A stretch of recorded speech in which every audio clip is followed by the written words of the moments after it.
Welcome to this Mastery Empowerment course, part of the Light Body Activation and DNA Upgrade Summit Series. We are so pleased to be here with Kenji Kumara. He is of the Kumara lineage, and he is a beautiful energy healer and transformational teacher. Kenji is with us today to talk about why the activation of our DNA is so important. And this is where we access the wisdom of our light body. Kenji, thank you so much for being here. Welcome. Blessings, Laura. Thank you very much. Lovely to be here. So let's first talk about the light body and why it's important to pay attention to this. It really is an evolution of our consciousness. It's higher consciousness. Can you give us a definition of light body? Higher consciousness.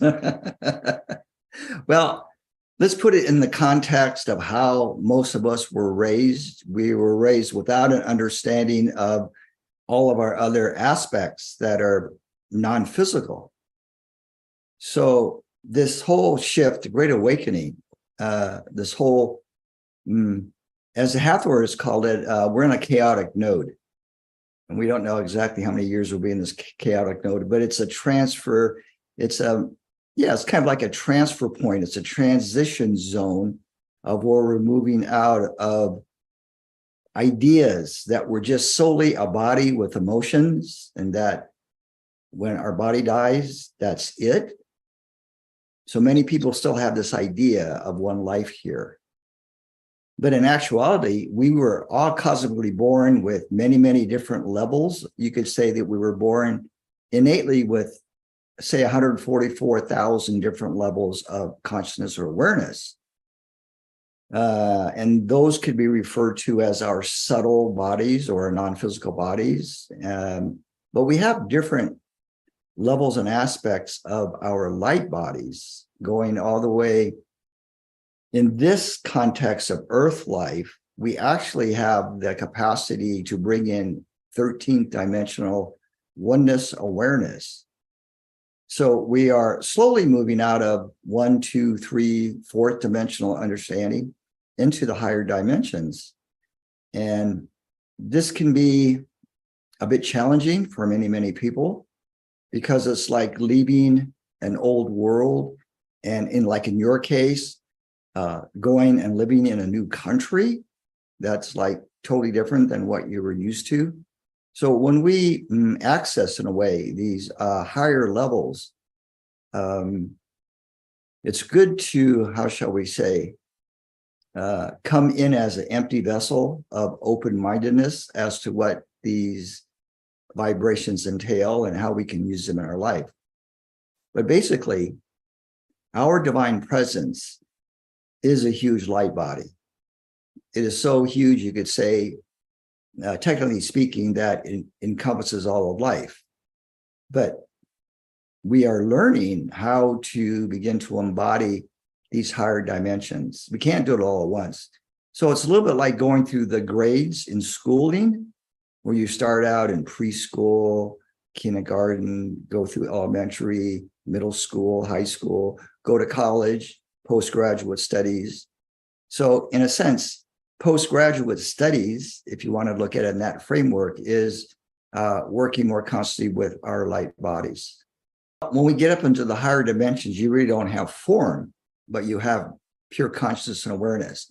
That's like those that have had near-death experiences, or maybe even go even more into like what was termed originally back 50 years ago, peak experiences or altered states of consciousness, of which plant medicine can bring you into those places.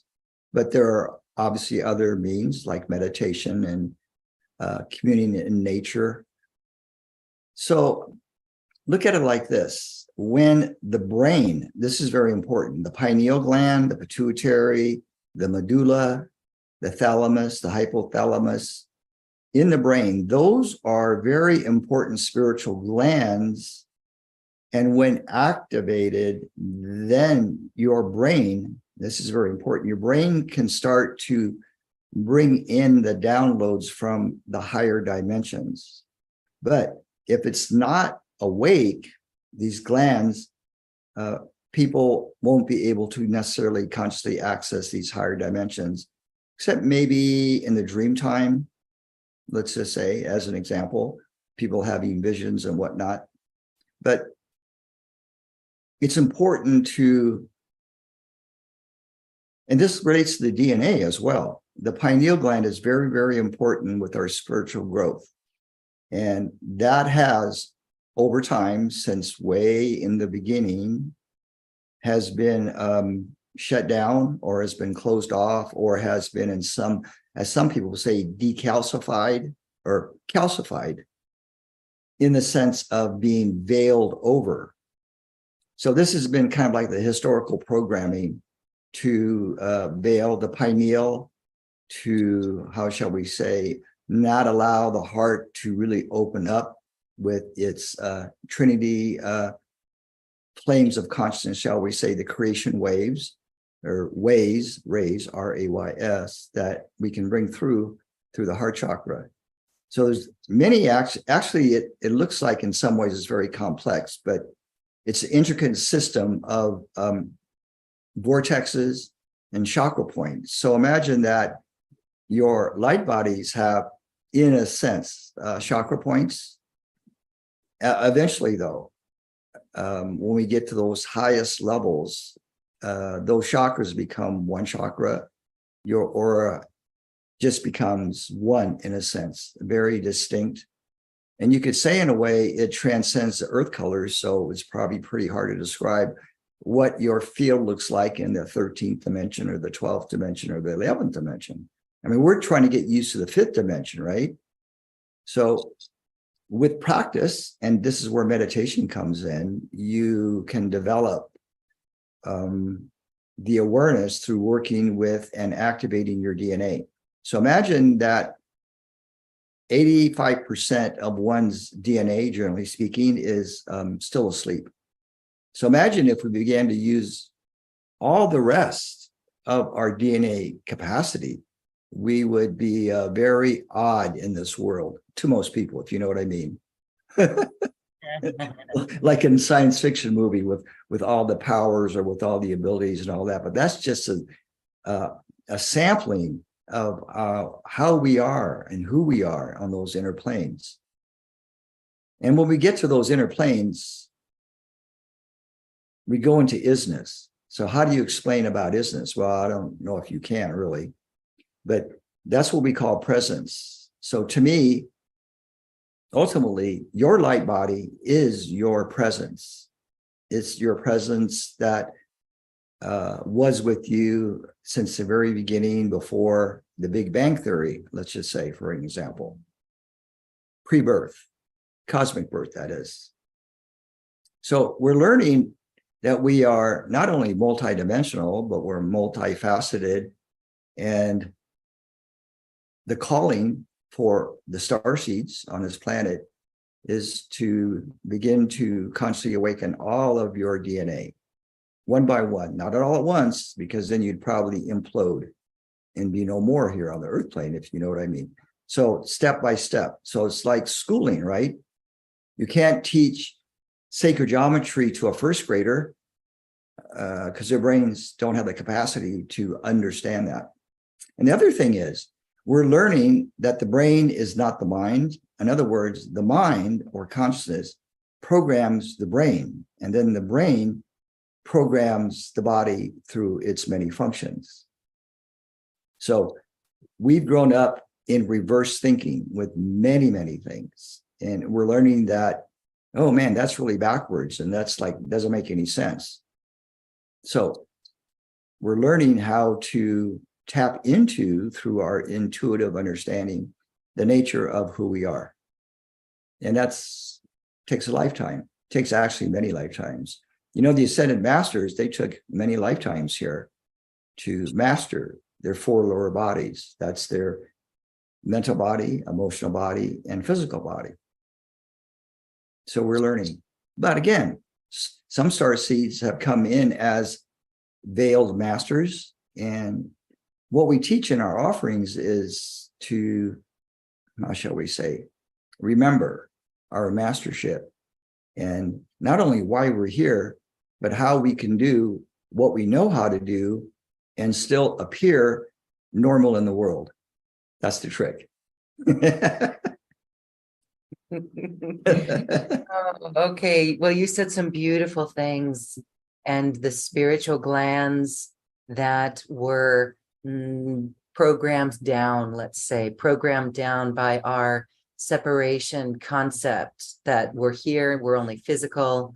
And starseeds, as you mentioned, come in with, they may have forgotten, but they come in with an ability to be able to activate that, or is it easier for starseeds, or are they awakening to it? Yes, all of that. Here's Mhm. the main challenge from my experience with starseeds, indigos, new millennials, whatever you want to call them, Okay. is most have been oversensitive, like way oversensitive, and so not in balance with their sensitivity. And then what do you do with being sensitive to people's thoughts, feelings, and emotions? Knowing what might happen in the future, seeing behind the words that society gives us through mass hypnosis, programming, and all that kind of stuff. And what do you do when you see the truth? I mean, how are you going to keep your job? How are you going to create your entrepreneurship? How are you going to manage in the world being so sensitive while others are like really sleeping? As Gurdjieff used to say back 200 years ago, humanity are like sleepwalkers. Mm. That's a very good term. That was way before his time, of course. Sleepwalkers. So basically, sleepwalking. And so we're learning how to wake up from the veil of forgetfulness. And why we chose to forget, that's a cosmic question. I have no idea how to answer necessarily in this moment. But we're waking up from the veiling. We're seeing the veils begin to slowly disappear from our consciousness. And that has to do with the pineal gland again.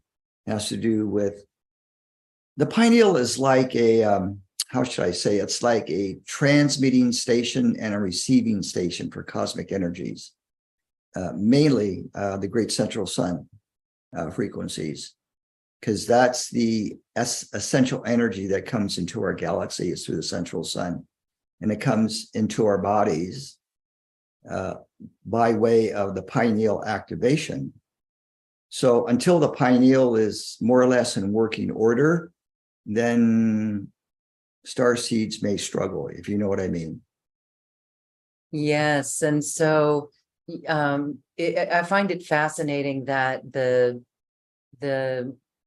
pinecone shape, that is the pineal gland, right? And here we have it in so many places around our planet. It's a symbol in the Catholic Church. The Pope uses it, and that's just so fascinating that it's been hijacked from us. So I like that word. Yeah, hijack. Way, where'd it go? with the fluoride and everything. And so as we're working to reactivate these glands or sharpen them up, what do we do? Is it through meditation? I know we could send the hum song to our brain. That's one way. Get off chloride. What have you done, or what do you know about ways that we can clean up or activate the pineal gland and these other spiritual glands? I primarily do that in meditation, in my daily meditation. Okay. I always activate it and bring my attention there. Okay.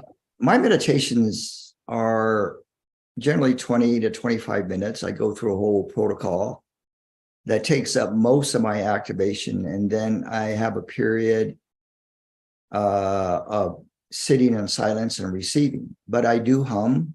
I do kind of a ma om sound as well. I do the Kadosh, Kadosh, Kadosh mantra.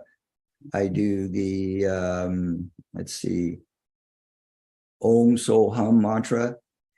Sounds are really good to help activate your spiritual glands. And we have basically 7 major glands that, as Edgar Casey used to say, they are the most spiritualized part of our body. So they kind of superseded the organs, the nervous system, the immune system. In other words, they're kind of like the regulators for everything that happens through the body, going through the brain, of course. And, you know, our brain is a little bit like a puppy where you have to train it. You have to discipline it so it doesn't go all over the place. And maybe take it to dog obedience training or cat obedience training. So we could do more of that. We could do more of disciplining our brain. Because as you know, most people, and mostly women, say they can't shut off their mind. It's just like goes, and goes, right? Even when it's bedtime.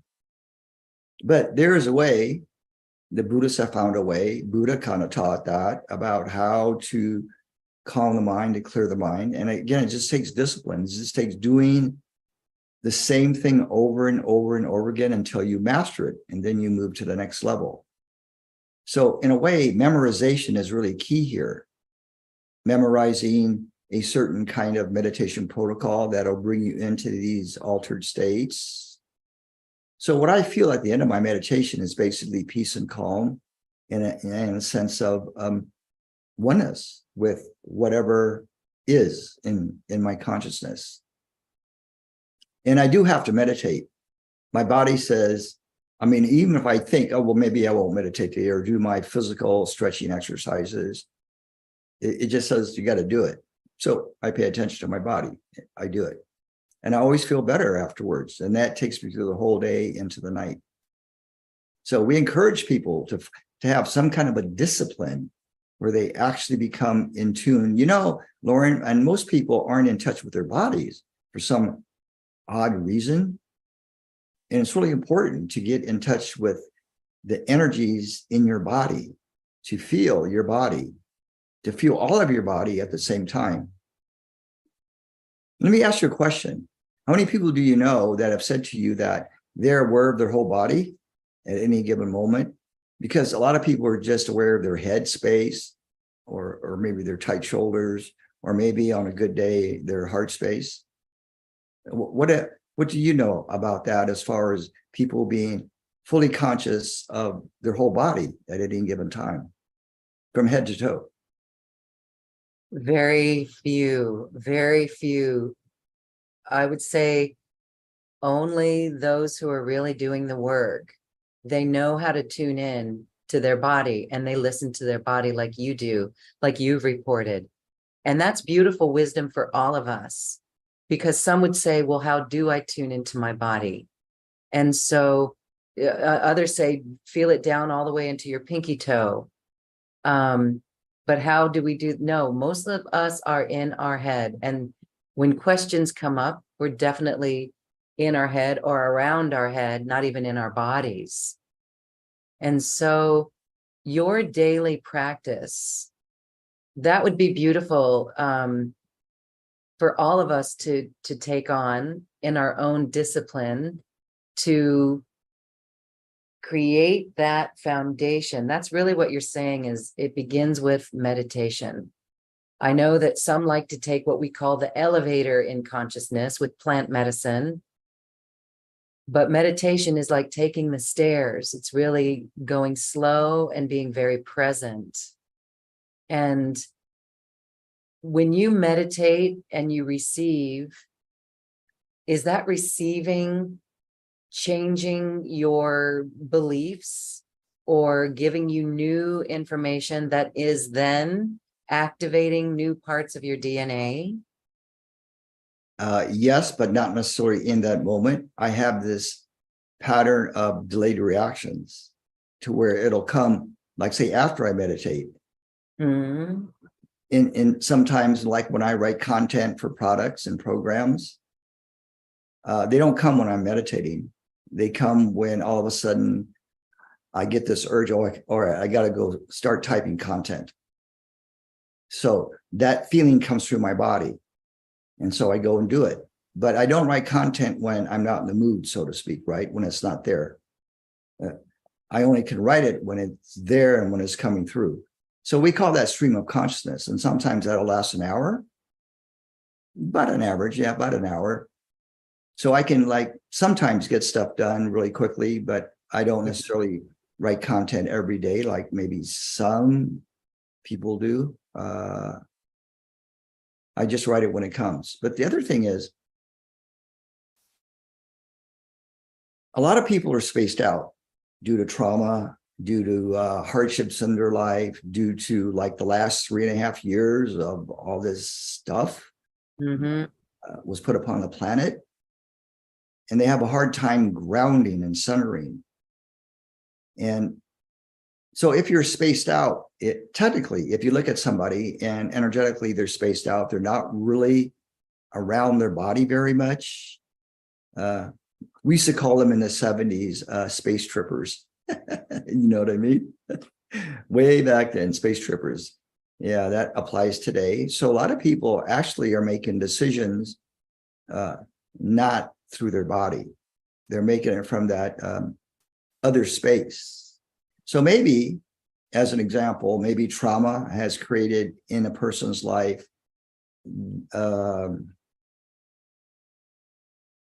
that the only safe place would be not in my body or not around my body.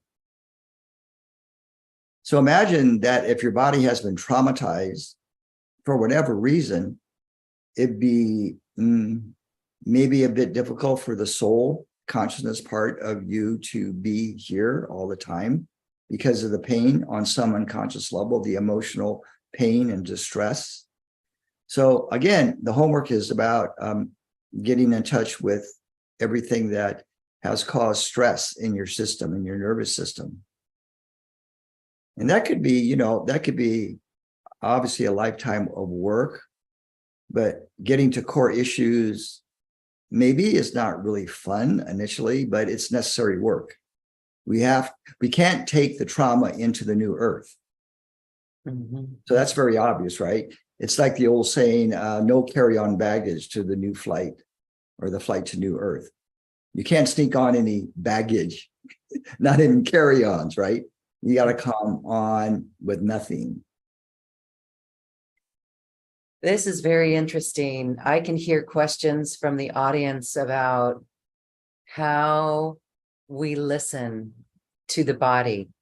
What do you do to feel like you said that when you write, you do it from an awareness of your body?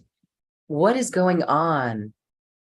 I mean, obviously there's no more trauma for you. You're clean, you're a clear and perfect channel.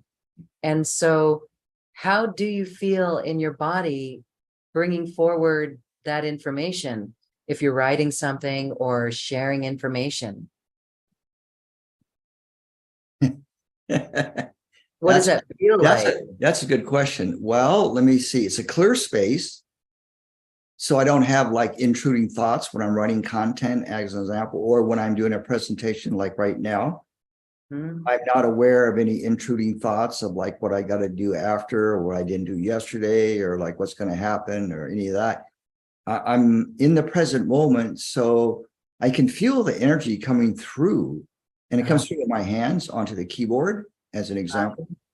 So it's like that old saying of automatic writing or stream of consciousness where, there's some authors, I wish I had the ability to do that. But there's some authors that could like write a book in 2 weeks where they'll spend hours just typing content or writing content. I'm not to that level, but it's just a space where you almost kind of lose yourself and you're in the energy of what's coming through, if that makes any sense. Yes. All right. It's pure presence. It's presence. Yeah, it's presence. Yeah, you're not like daydreaming while you're writing content. You're right there, even with the mistakes that you have to correct, the typos. Sometimes my mind, I remember when I used to take exams in college, my mind was so fast that my hands could not write fast enough. I realized that. This is back in my early 20s, where my mind was just going like at 100 miles an hour, but my hands were writing at 30 miles an hour.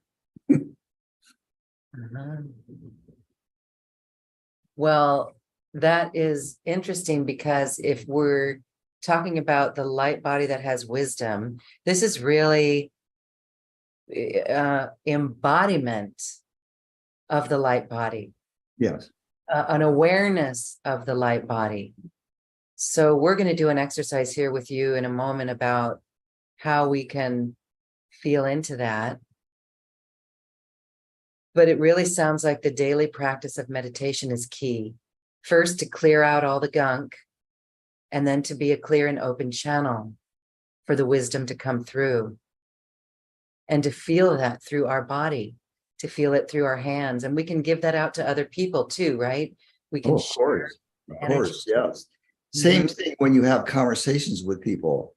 If people were to intend and declare and practice being a clear and perfect channel for their daily conversations with people, with family, with the world, with their clients and students, yeah, that's one way to help develop the skills of being clear. Practice. We want instant enlightenment. But then where's the wisdom of the journey? See, we're doing this interview spontaneously. So I have no preconceived ideas of what's going to come through my mouth. I've trusted my mouth enough to just let it speak, in a sense, let the words come through. So this is something that I try to teach my students way back when I was doing training retreats, is how I was exemplifying for them how to be a clear and perfect channel in that moment for whatever it is. Because most people have these preconceived thoughts as they're speaking, as they're relating to people, right? Decades ago, this woman told me, and I couldn't understand it, but she would say, this is regarding dating. She would go through in her mind all the things that she was going to do on the date. This was like maybe a new date, right? Pre-thinking everything. And I went, wow, that's tiring. That's exhausting. I'm tired just listening to her talk about that. I could never do that.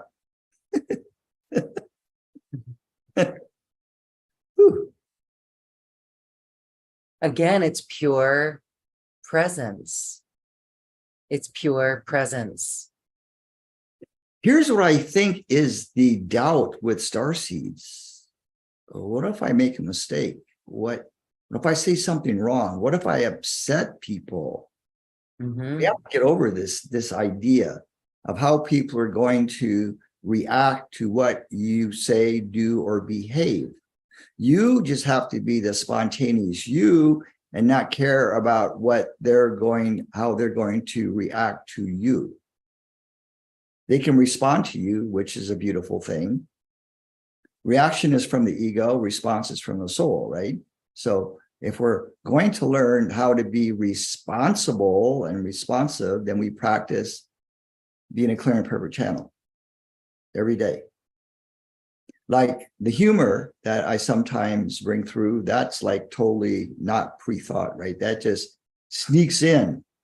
And if you watch the old comedians from like the 60s, 50s, 60s, and 70s, they were spontaneous. They were actually channeling on TV. And of course, nobody knew that's what they were doing. Any good comedian, even nowadays, yeah, they're channeling. They're just bringing it right through, unadulterated, uncensored. So if starseeds and indigos learn how to practice being more spontaneous without the care of what others are going to say or do, that's very empowering. Like Byron Katie, in her one little book that I read on a flight, 3-hour flight on an airplane, I don't know, coming from Baton Rouge back to Seattle back in the day. I read one book on a flight, never done it before. And it was like 94 pages or something. Forget what it was called. It was like On Enlightenment or something. But there's one thing that stuck to me from the whole book. She says, it's not your business what other people think about you. Wow. I mean, that's profound. You shouldn't care about how your parents are going to react to what you're going to say. See, a lot of starseeds are hesitant to speak the truth because they're afraid of punishment or past life memories of like being buried alive, or you know what I mean, all that kind of stuff, right? Being banished from the community. So that's all old news. It's time to let go of all that stuff. The memory of all those traumas and all those lives of trying to speak the truth through your light body or from your light body and being punished for it or being criticized or disciplined or today canceled, gaslighted, right? Even today, right now, if you look around, right, there's a lot of people hesitant to speak up. Well, a lot of people have to activate their DNA or at least clear out their trauma.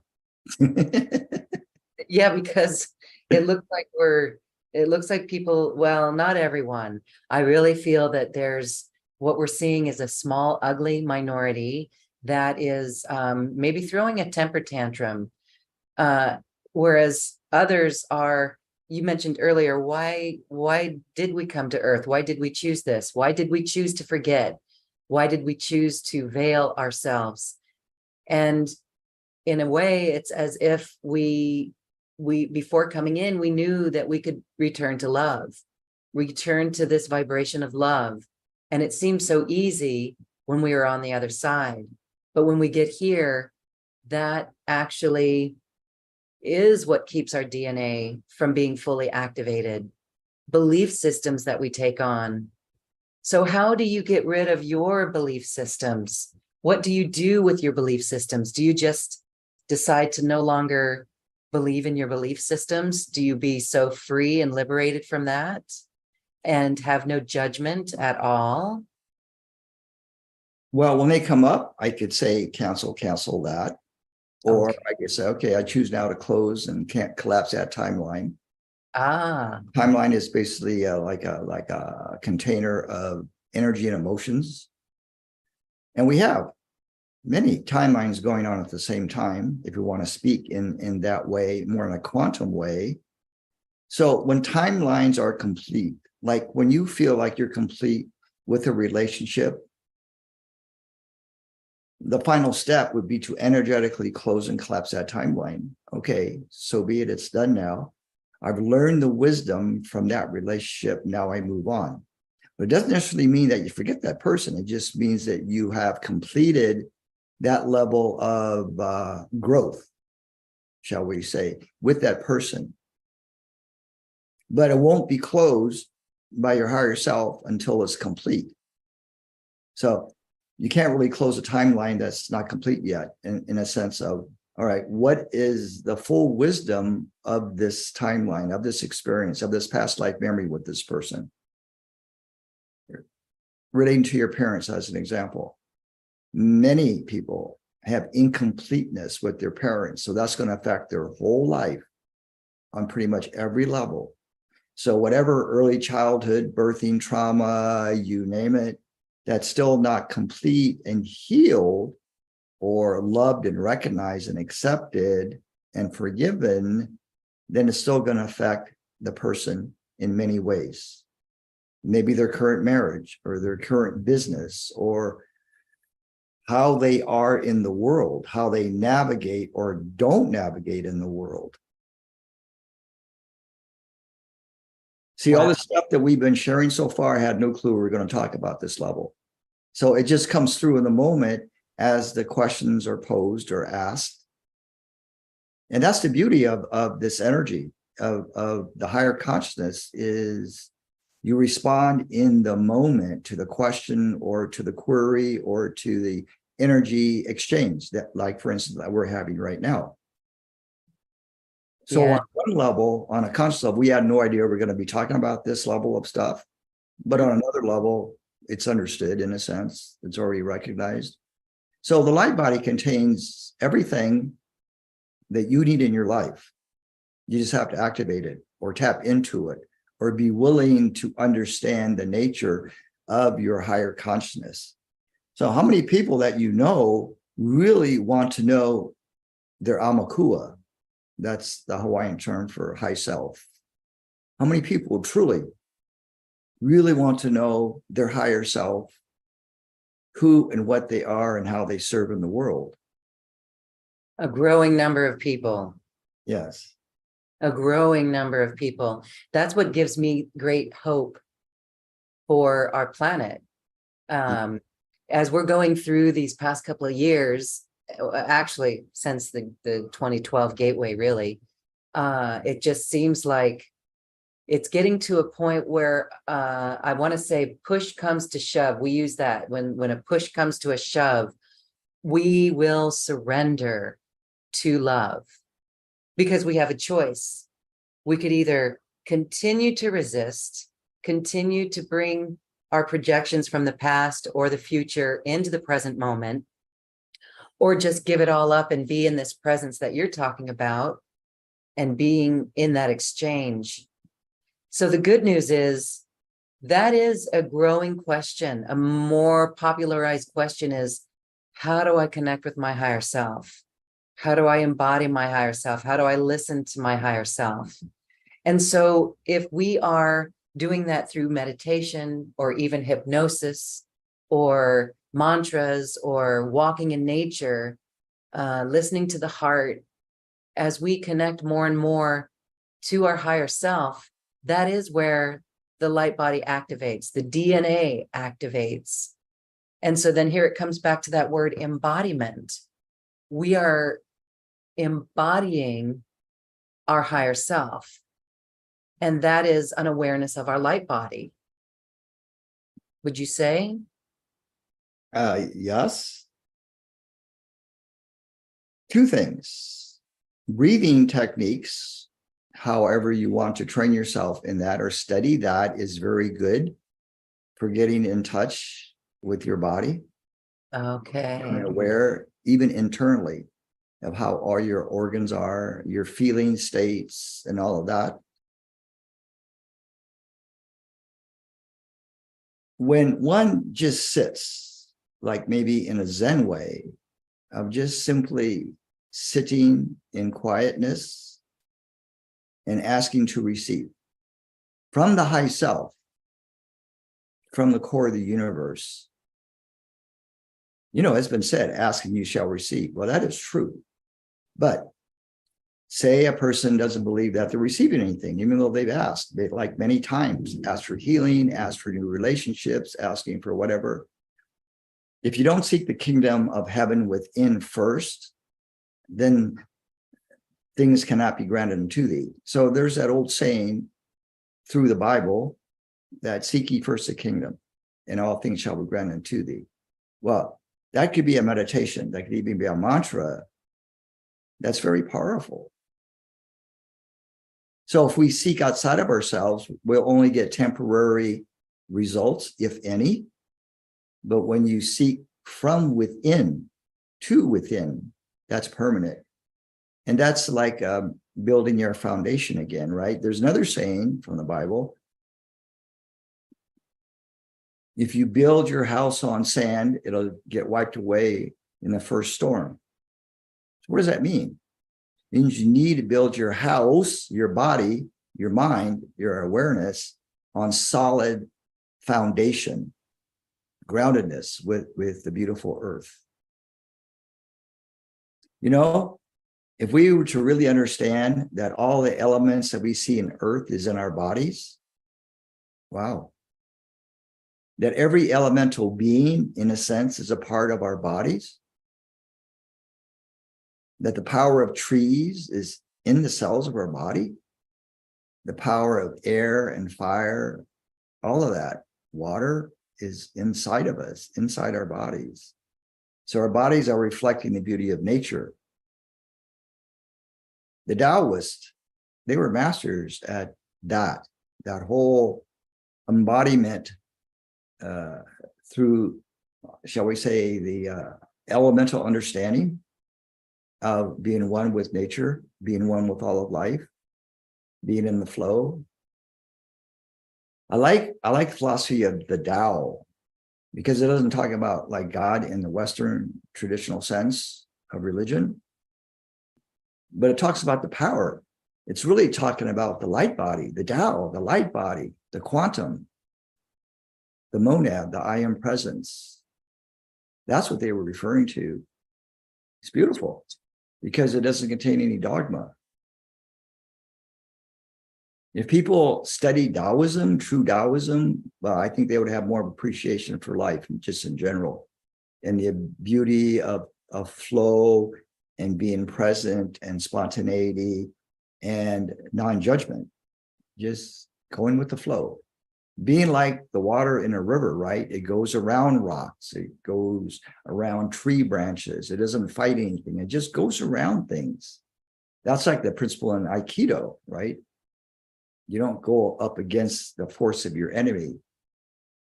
You just let the energies flow around you. Beautiful. The path of least resistance as well. Yeah. Wow. Just your words, Kenji, is an activation right there. Really feeling that in our bodies. The power of the trees in every cell. Wow. I think about fire. That could be passion. That could be anger. Water could be emotions. It's so beautiful. And you're giving us such a beautiful description of light body. It's it's quantum. It's that part of us, the unseen part of us, that to some who are not even on this journey yet would think it's not even real, but it's very real. And so the DNA that's not activated, what they call junk DNA, right now you said 85% is still not activated. That is multidimensional then. It is in the light body. And so would our awareness and being in this presence activate the DNA? Yes, it can automatically. See, here's the power of thought and the power of focus, right? Whatever we focus on, there we are, right? Energy follows thought. That's Metaphysics 101. Energy follows thoughts, which produces emotions, which then affects your physical body. Now imagine, it's a little side note, just a quick side note. Those that are disabled physically, well, maybe symbolically and energy-wise speaking, it's a representation of how they feel disabled on a light body level. Like basically, can't get my light body here to Earth. I can't come in for a landing because I'm in too much pain, as an example. But didn't someone say, these things you see me do, ye shall do also, and much more? So that master gave us a glimpse of the possibilities of our future.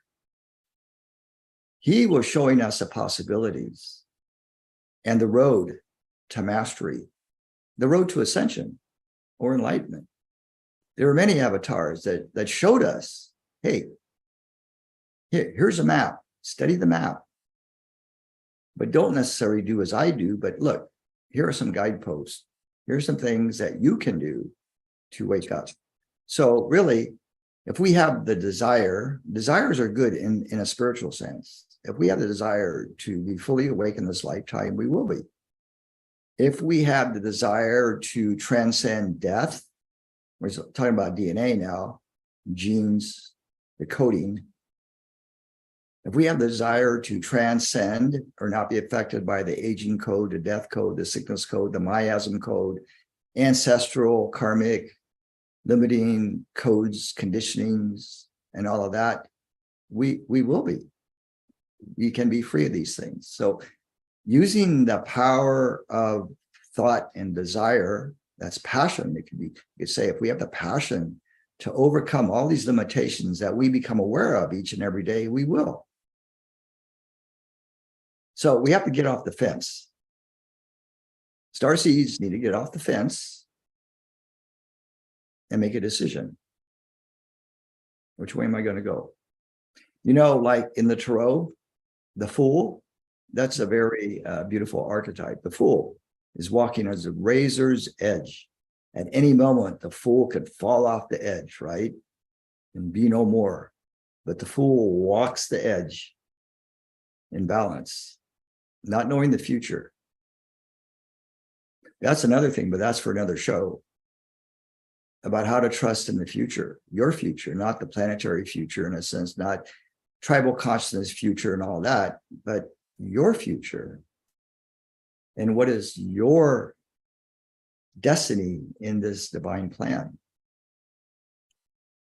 So starseeds and indigos, when they really get clear on how this is important, after you know who and what you are, then you have to know experientially how you serve in the world. That's a great question. Well, I have this telesummit show, or I'm a practicing metaphysician in Asheville, North Carolina. No, it's more than that. How do you serve in the world? What is your unique point of view? What is your unique point of view? You don't want to have a point of view like your neighbor or your teacher or your mentor, but what is your unique point? And that could take years of self-discovery. But when you find it, it's like, wow, it's like that treasure at the end of the rainbow. Wow, here it is. Here is my unique point of view. This is how I serve in the world. When you can embody that, to me, you're free. You're free. So this whole thing of coming here really is like, all right, am I going to be free in how I serve or what? Yes, I know everyone watching and listening to this wants that. They really want to get clear and know how they can best serve and share it. And again, there's a belief system that many of us have to get over, different belief systems on different levels, about from caring what other people think to what is it that I know, doubting ourselves and what we know. But when we do this work and we can feel it and we can sense it, then we step forward and take actions to do it. So this would be a really good moment to do a little process with you. Can you share with us a way that we can really center ourselves and tune in to this bigger essence that we are? Okay, we'll do it maybe about 8 minutes. Okay, Perfect. so I'd like everyone that is listening to close your eyes and have your spine in a comfortable position. And bring your awareness to the breath. Breathing in through the nose and exhaling through the mouth. Bringing all of your awareness to the here and now. As this is validated with the lightning and thunder. Beautiful. It's raining here. And feel the power of the water element that's really inside of your body and in your light body as well. The water elemental and the lightning and thunder that we would call, say, the fire element. And the air element of flow and movement. And the earth element of grounding and love and support and stability.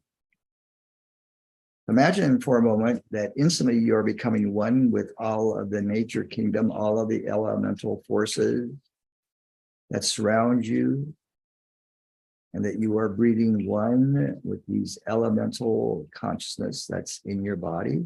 And you're beginning to come in and around your body. You are making a landing and bringing your awareness to your body and breathing as if your spirit is breathing through your body, through the breath, breathing in and out in a circular fashion, taking the light in and breathing the light out.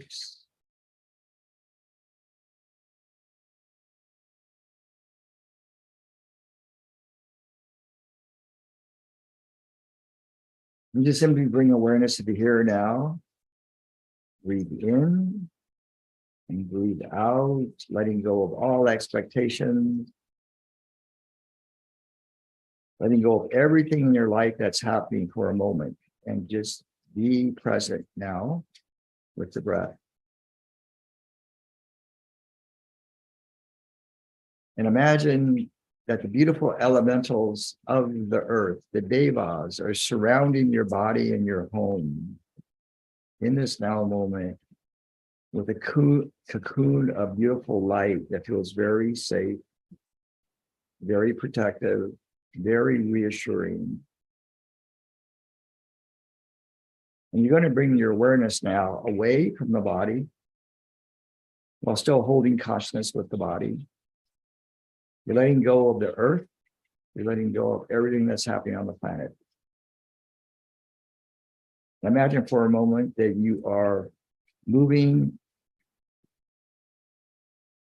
through a tunnel of light, through a portal, through a stargate, into the higher aspects of you as consciousness.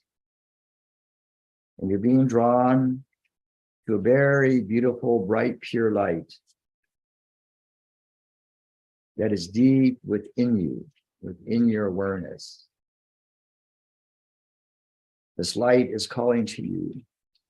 It's time to come home. It's time to return home. And feel as if you are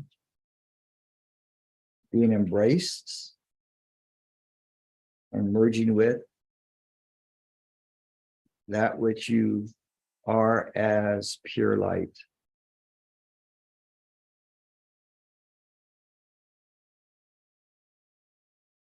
And from this place of oneness,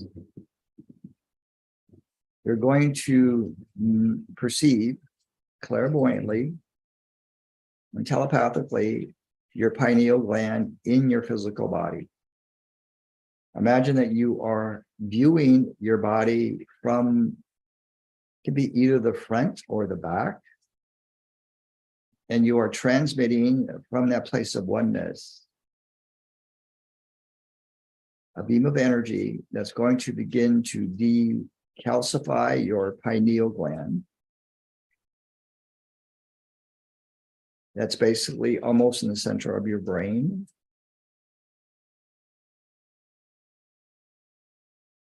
Imagine that this light is beginning to dissolve, calcification, density, heaviness. And it's going to transform that energy into light. And imagine your pineal gland symbolically like a pine cone, and you're going to position it upright. You're going to position it upright. So the tip of the pine cone is standing upright and beginning to vibrate and activate as a transmitter and as a receiver for the great central sun.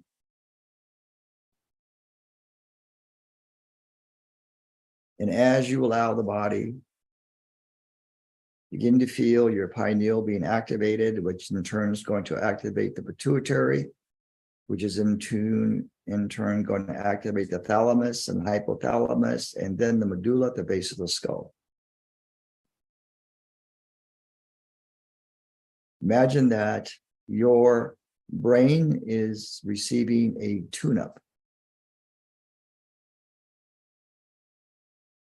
and an upgrade.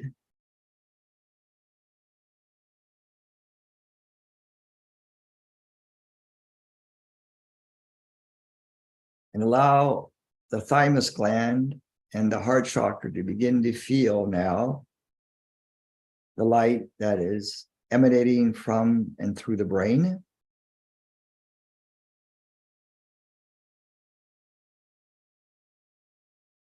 Which in turn is stimulating your nervous system and your immune system and all the systems of your body, digestion, respiration, cardiovascular, your bones, your skin.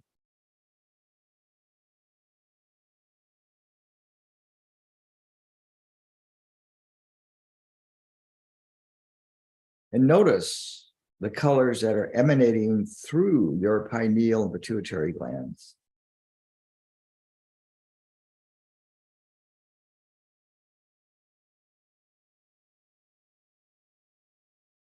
Now you're going to gently return to the body from the quantum. But this time you're going to reimagine that you're bringing some of this quantum energy back to your body. That you're bringing some of these high frequencies of light and sound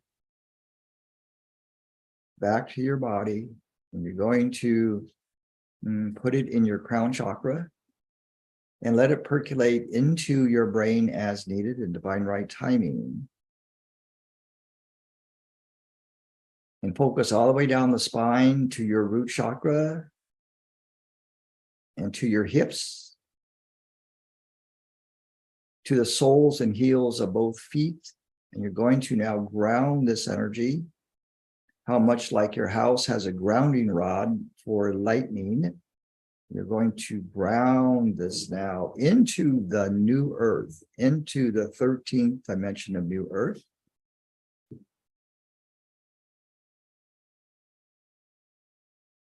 Then as you're ready, come back to the room.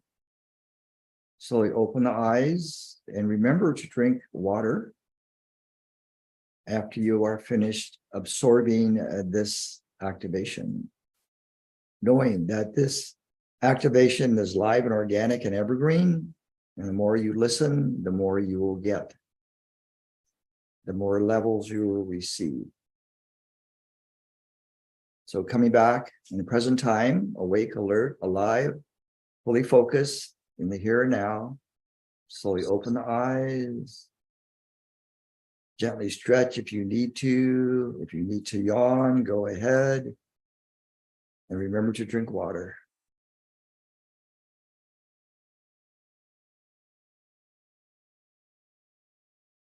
Okay.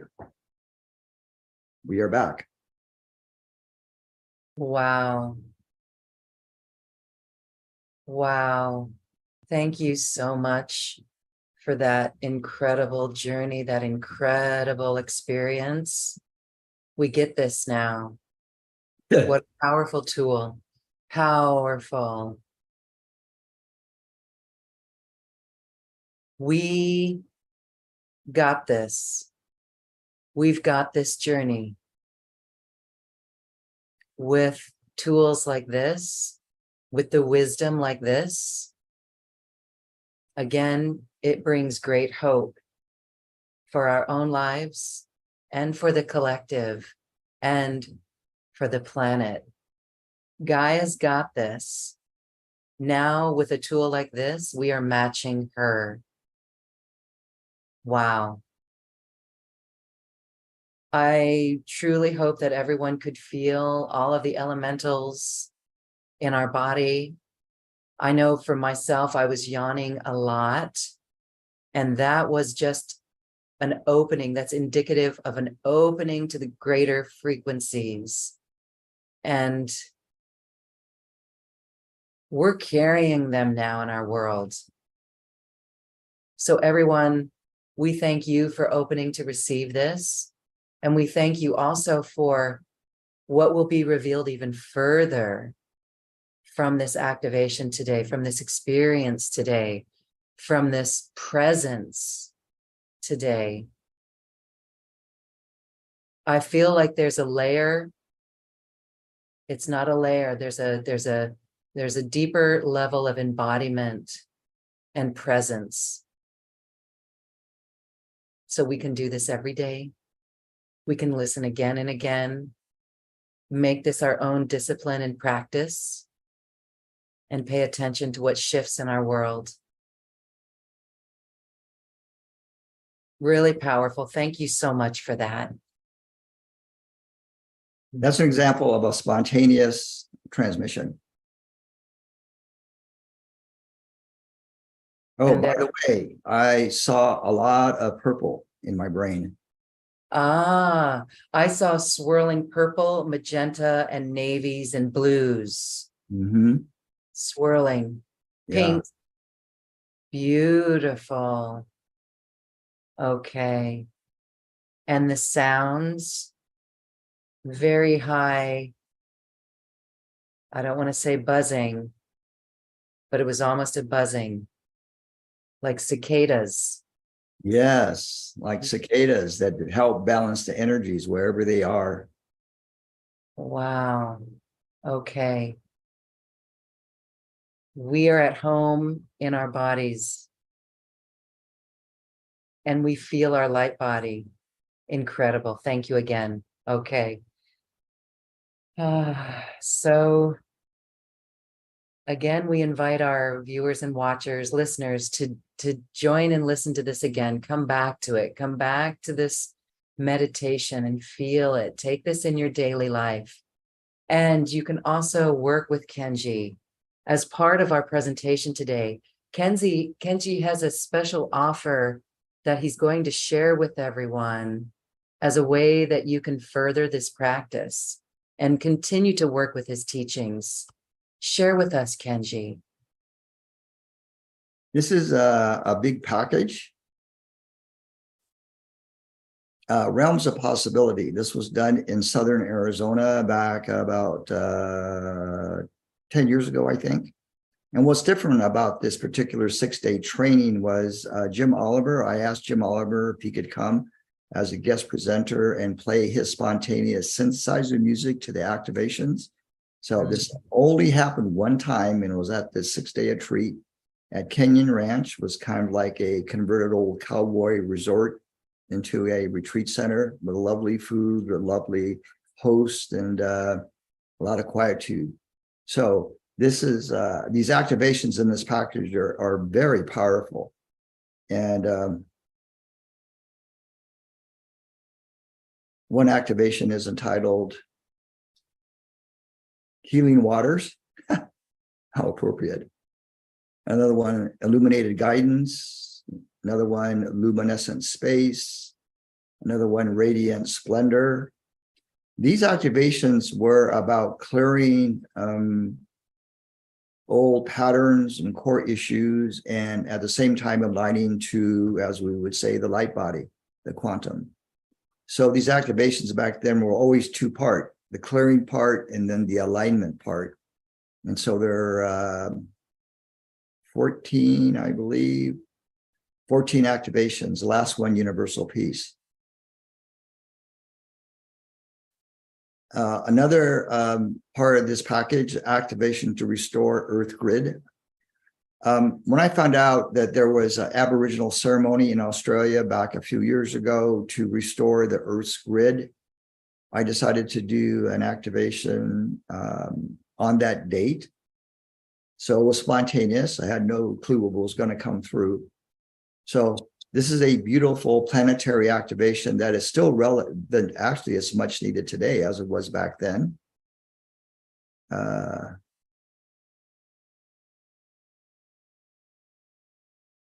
Here's a testimonial from that.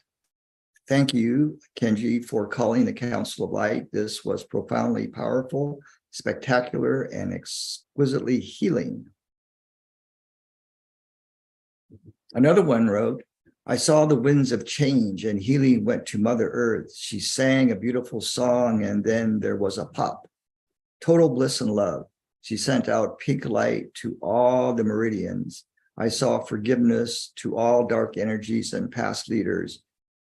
Then there was a light of rain cleansing. Rain again.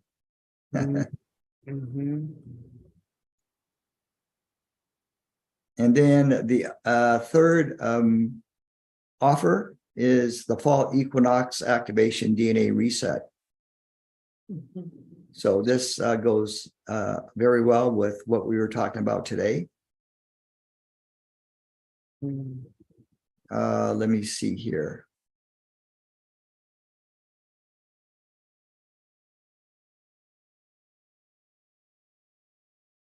You know, this activation was a little bit like what we did today, but this was a probably a 50-minute activation. So these kinds of products, yeah, it's 44 minutes. How about that? 44 minutes.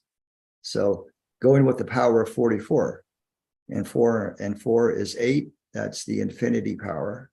So that's going to be a very powerful activation for people. And it's perfect as we are in the equinox window at this time. And so beautiful. These are great tools, again, that help us clear that baggage and then align. That's really what we're doing, is we're clearing and aligning.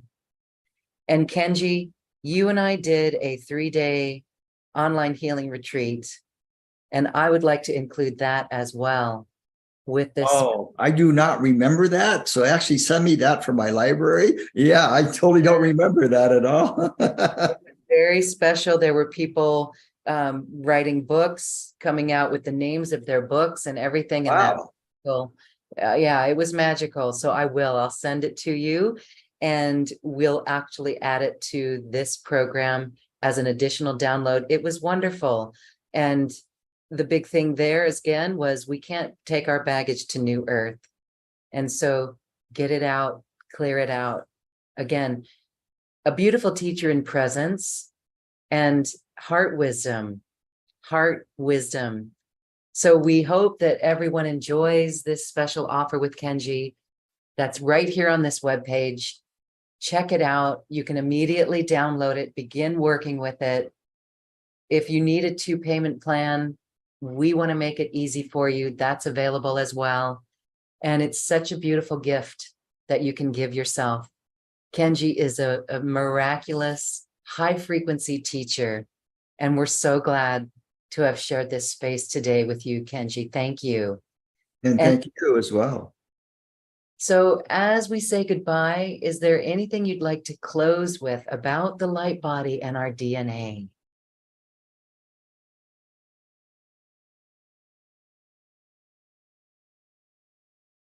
All shall be given in due timing. So that's a Zen message, very short and sweet. All shall be given in divine timing.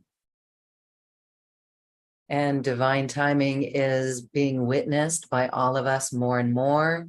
It truly is the flow, and it's beautiful as it happens. All right. Beautiful. Thank you. Thank you. Thank you, Kenji Kumara. Thank you. Namaste. Namaste. This has been a presentation of New Earth One Network, your home for New Earth living. Visit newearth1.com.